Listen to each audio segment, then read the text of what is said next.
Di nama di. Diri medi. Ayo asma kinarya aja. Japa. Jaya mulya. Japa. Japa Jaya Mulya. Udine kan Jaya mulya. Di napa artine di? Di niku dimen mulya keluarganipun. Nah, piyayine sumeh narima nampa peparinge Gusti Allah dimen mulya keluarganipun. Bagus, tepuk tangan buat Niken Salindri. Kula Pak. Tapi Niken kan ngrungokne. Ngono.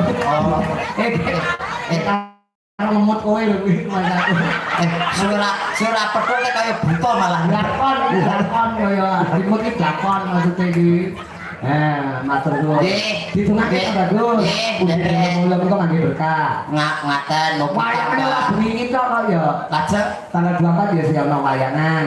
Mas Mito Dasono karo Mbak Lucy Brahman karo Mas Gareng Semarang Semoyo. Semarang. Pandegare Sumarbagya. Heeh Mas Sumarbagya.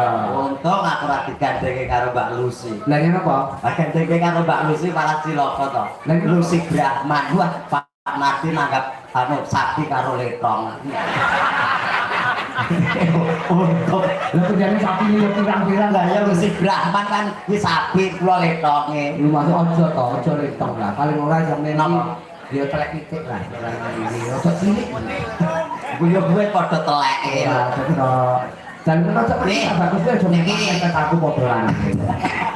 Padha lanang. Dene ora dedonga nggih Pak, kadang keluar bageng Pak Hadi Gilarajat, mugi tansah pikantuk karahayan kalujengan, direbena panggoda pangrencana, celakaken nugroho ingkang agung. Amin. Mugi keluarga Pak Mardi tansah ayem tentrem, bejo donya bejo akhiratipun. Allahumma Amin. Mugi Ibu kasih, mugi enggal senggang, enggal sehat malih kados wingi muni. Amin ya rabbal alamin. Ini kok inget ibu saka Pak Nardi. Lajeng. Dadi panjenengan niku piantun budaya kok ya. Titik-titik tanggap wayang. Tur mesti 2 malam. Ngono. Tapi kita tak goleki kanca ya sebelum Niken Salindri. Kalih sinten? Aku tak kepingin ya kuwi Presiden loro ya. Kalih. Ana Mbak Ika Antonia, ana Mbak Krisnia. Sampeyan ki wonge carane wonge iki sembodo. Sing dhewe nek siji ra cukup wong kaya sampeyan iki. Wong mangan lho iki mangan nek perlu piring mong dhek iki. Diwe sak piring nek nyetebek tok. Apa iki? Mumpung dalem nika disuseni warga masyarakat mboto kaya nonton sak pirang-pirang alhamdulillah. Ternyata wong mboto sing mulya isih karo lan kabudayan. Tepuk tangan, guys. Nah. Yo, anu sapa jenenge Mbak Ika karo Mbak Kris ben jumeneng bareng. Mbak Eka kalih Mbak Kris.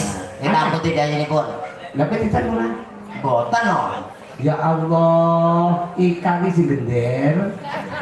Krisnia iki sing lencem ngoten lho. None ya.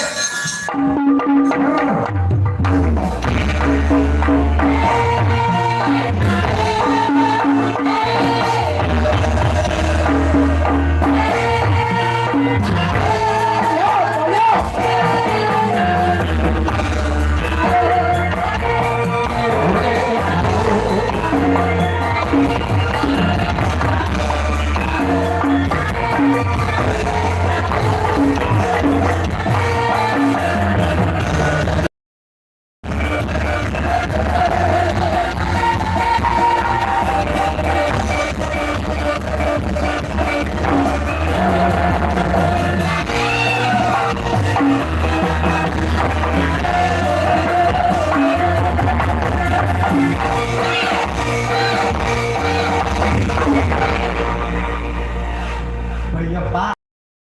Masa ya loro timene lho. Lah kowe sawane wong lanang sing sembodo kok. Wong lanang ki anu le, ala tur tenang. Dadi saorane kuwi sing diarani kepala rumah tangga. Ndase keluarga. Ndase keluarga ki kok. Ya kuwi digus-gus kok ndase keluarga ya rumah tangga. Lah ndase keluarga sampeyan terus apa ki bokonge sepira kok ya. Pokoke bawang semok. Mandalu iki ana Mbak Ika Nunia. Jajan. Dalu Mbak Eka. Kenalan.